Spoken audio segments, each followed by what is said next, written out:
baru ngadap kita. Mutawajjihan ilallah. Allahu Akbar.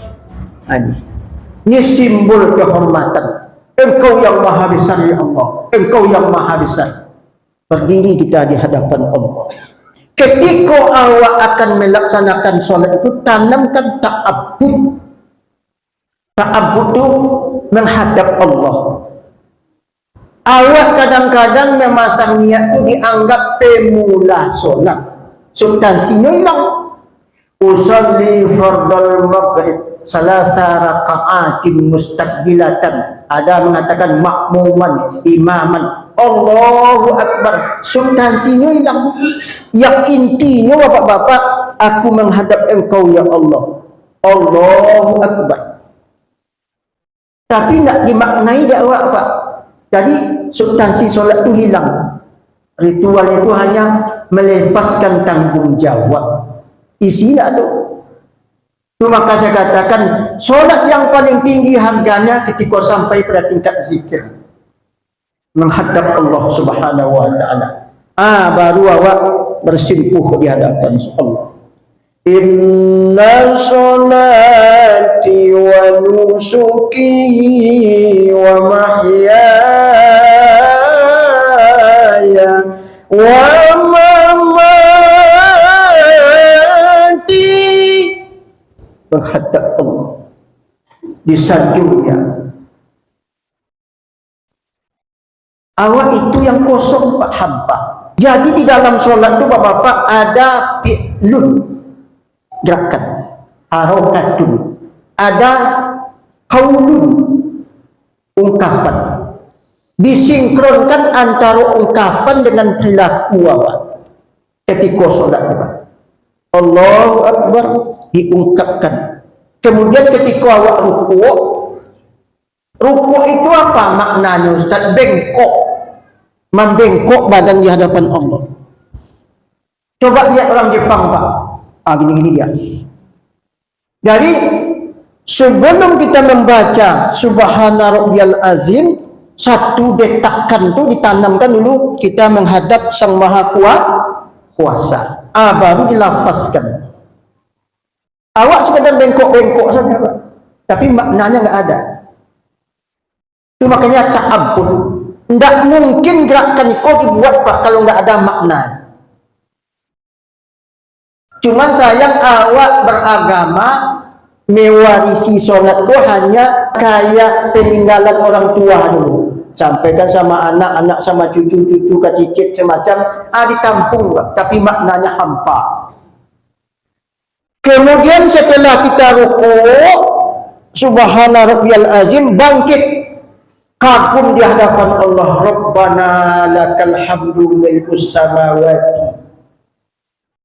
Langsung tersungkur. Sujud itu bahasa kitanya Bapak, kalau bahasa Minang tasungkur di hadapan Allah. Didetakkan dulu Pak satu getaran, Subhana Rabbiyal A'la, Subhana Rabbiyal A'la, baru bangkit. Ini yang isi awak Pak, dan tu awak. Al-Fatihah itu dominan menyanjung Allah. Ketika duduk di antara dua itu yang tu awak. Rabbighfirli warhamni wajibirni warfa'ni warzuqni wahdini wa'afini wa'an. Itu yang tu awak Pak. 4 kali, 2 kali, 3 kali.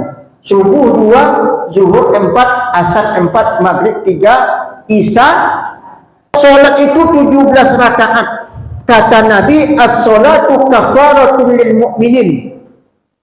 Solat itu menghapuskan dosa untuk 1 jam dosa kita Pak. Jam 24 jam sembahyang 17 rakaat, 1 rakaat menghapus dosa 1 jam. Maka 17 jam dihapus dosa kita oleh solat 17 rakaat, tinggal lagi 7 jam. Untuk apa 7 jam ni Ustaz? Untuk laluk bakaruh. Tidak ada dosa awak Pak. Kan mulia Pak dari Allah Subhanahu wa taala. Itu yang kadang-kadang antara gerakan dengan ucapan itu awak tak seimbang. Tidak dikombinasikan antara ucapan, tindakan. Kemudian yang kedua, zikir. Awak mengingat Allah Subhanahu wa taala. Yang ketiga, tingkatkan makrifat batin.